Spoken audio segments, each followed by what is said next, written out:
उत्तर प्रदेश में जैसे ही योगी आदित्यनाथ ने गोली का जवाब गोली से देने का मैसेज दिया, उसका असर अब जमीन पर भी दिखने लगा है। उत्तर प्रदेश में 2026 का सबसे बड़ा एनकाउंटर हो गया। मुजफ्फरनगर में 50,000 के इनामी अमजद को ढेर कर दिया गया। लेकिन मरने से पहले कैसे अमजद ने 30 राउंड फायरिंग की, कैसे एसपी कोतवाल सीओ बच गए, देखिए इस रिपोर्ट में। ये मुजफ्फरनगर देहात के एसपी हैं। इनके सीने पर बुलेट प्रूफ जैकेट के बीचों बीच में गोली फंसी है, जैसे खुद एसपी दिखा रहे हैं। अगर एसपी के सीने पर यह जैकेट ना होती तो गोली सीना छलनी कर चुकी होती। कोतवाल के भी बुलेट प्रूफ जैकेट में गोली लगी है। अस्पताल में जो बेड पर हैं, ये दारोगा संदीप चौधरी और सिपाही अशफाक हैं। दोनों के हाथ में गोली लगी है। यह एसपी देहात की गाड़ी, जिसमें गोलियों के निशान साफ दिखाई दे रहे। यह यूपी के मुजफ्फरनगर में 2026 का सबसे खतरनाक एनकाउंटर हुआ है। एनकाउंटर में जो मारा गया है वो अमजद है। 50,000 का इनामी बदमाश अमजद कितना खतरनाक था, इसका अंदाजा इससे लगा सकते हैं कि पुलिस पर करीब 30 राउंड गोलियां चली हैं। अमजद ने ये गोलियां किसी देसी तमंचे से नहीं चलाई, बल्कि अमजद ने कार्बाइन से ताबड़तोड़ फायरिंग की। पिस्टल से पुलिस वालों पर दनादन गोलियां चलाई, पुलिस की गाड़ियों पर जमकर फायरिंग की। अमजद ने पुलिस वालों पर तब तक फायरिंग की जब तक उसकी पिस्टल और कार्बाइन की गोलियां खत्म नहीं हुई। और जब अमजद ने पुलिस पर गोलियां बरसाई तो पुलिस ने भी जवाब में गोलियां चलाई और 25 मिनट तक चली मुठभेड़ में अमजद ढेर हो गया। देखिए, अमजद नाम का एक बदमाश था, 40 मुकदमे से खिलाफ दर्ज थे। जो है रहने वाला शाहपुर का था वो, और हमारे यहाँ से बुढ़ाना से वो वांछित चल रहा था लूट में। मोटरसाइकिल लूट और मोबाइल लूट वगैरह की घटना हुई थी जनवरी 26 में।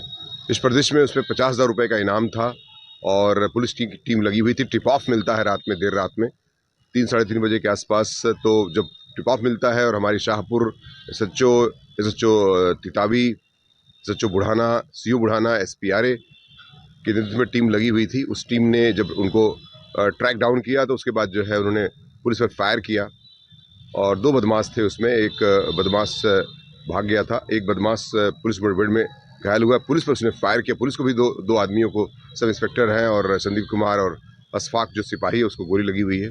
उनका इलाज चल रहा है। उसको भी, बदमाश को भी गोली लगती है काउंटर फायर में, और बदमाश जो है बाद में इलाज के दौरान उसकी मृत्यु हो जाती है। उसके पास से जो है एक कार्बाइन बरामद हुई है, एक पिस्टल बरामद हुई है और लूटी हुई ये जो मोटरसाइकिल वो बरामद हुई है। साथ ही साथ लूटा हुआ मोबाइल बरामद हुआ है, ज्वेलरी बरामद हुई है। 40 साल के अमजद को 3 स्टेट की पुलिस ढूंढ रही थी। 4 राज्यों यूपी, राजस्थान, दिल्ली और उत्तराखंड में वांटेड था। 4 राज्यों में उस पर कुल 40 मुकदमे दर्ज थे।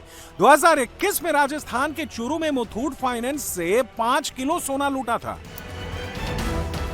दरअसल गुरुवार तड़के 3:30 बजे पुलिस को सूचना मिली कि बदमाश अमजद अपने गांव आ रहा है। इसके बाद पुलिस ने घेराबंदी की।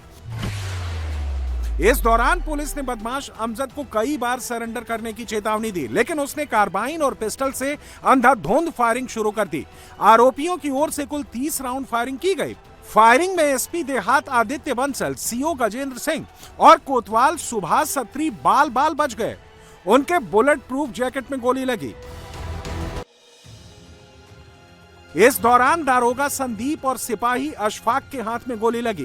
पुलिस ने भी जवाब में 4 राउंड फायरिंग की। गोली सीधे अमजद को लगी और फिर वो गिर पड़ा। पुलिस उसे अस्पताल ले गई, जहां इलाज के दौरान उसकी मौत हो गई, जबकि उसका साथी अंधेरे का फायदा उठाकर भाग गया। अमजद पुलिस की वर्दी में लोगों को चकमा देता था और लूटपाट की वारदात को अंजाम देता था। विरोध करने पर तुरंत गोली मार देता था। अमजद इतना बड़ा क्रिमिनल था कि कुछ दिन पहले उसने मुजफ्फरनगर के बुढ़ाना थाने में ही लूट की वारदात को अंजाम दे दिया। पुलिस इसी मामले में उसकी तलाश कर रही थी। यूपी के मुजफ्फरनगर और गाजियाबाद में अमजद ने काफी आतंक मचा रखा था। मुजफ्फरनगर में उसके खिलाफ 21 और गाजियाबाद में कुल 9 मुकदमे दर्ज हैं। अमजद ने 2012 में अपराध की दुनिया में कदम रखा। महज 1 साल में इतना आतंक मचा दिया कि 2013 तक उसके खिलाफ मुजफ्फरनगर के थाना नई मंडी और हरिद्वार के कोतवाली गंग नहर से गैंगस्टर एक्ट लगा दिया गया। 2017 में लूट की कोशिश में एक युवक की गोली मारकर हत्या करने के बाद अमजद सुर्खियों में आ गया। इसके बाद उसके खिलाफ जानलेवा हमले के 4 मामले दर्ज हैं। यूपी में 27 से पहले सफाई अभियान चल रहा है। विधानसभा चुनाव से पहले क्राइम और क्रिमिनल दोनों का सफाया किया जा रहा है। योगी ने क्लियर मैसेज दे दिया है कि यूपी में जो गोली चलाएगा वो गोली खाएगा। सीएम योगी ने 2 दिन पहले ही कहा था कि यूपी में अपराध करोगे तो 7 पीढ़ियां याद रखेंगी। और जमीन पर भी इसका असर दिख रहा है। यूपी में अब हाफ से ज्यादा फुल एनकाउंटर हो रहे हैं।